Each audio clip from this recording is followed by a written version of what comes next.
നമസ്കാരമുണ്ട്. അപ്പോൾ നമ്മൾ ഇന്ന് പ്രാവിൻ്റെ കുഞ്ഞുങ്ങൾക്ക് തീറ്റ കൊടുക്കാനുള്ള പരിപാടി തുടങ്ങാൻ പോവുകയാണ്.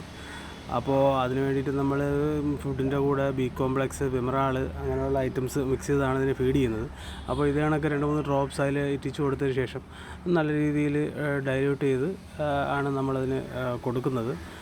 അപ്പോൾ നമ്മളെ മറ്റേ അന്നത്തെ ആ കുഞ്ഞ് നമുക്കിപ്പോൾ ഏകദേശം വളർന്നിട്ടുണ്ട്. ഇപ്പോൾ കൂട് മാറ്റിയിട്ടുണ്ട്, പ്രാവിൻ്റെ കൂട്ടത്തിൽ തന്നെ ആക്കിയിട്ടുണ്ട്.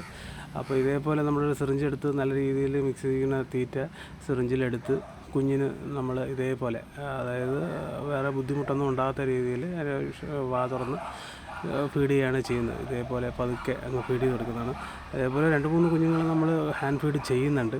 അപ്പോൾ അവർക്കെല്ലാവർക്കും ആയിട്ടാണ് ഇത്രയും തീറ്റ എടുത്തുകൊണ്ട് വന്നത്. അപ്പോൾ എന്തായാലും നമ്മുടെ ആ ചെറിയ കുഞ്ഞൻ ഇപ്പോൾ ഏകദേശം ഇത്രയും ആയിട്ടുണ്ട്. എന്തായിരുന്നാലും നോക്കാം, വളർന്ന് പറന്നൊക്കെ തുടങ്ങുമ്പോൾ അറിയാം എന്താണ് സ്ഥിതി എന്നുള്ളത്. ഓക്കെ.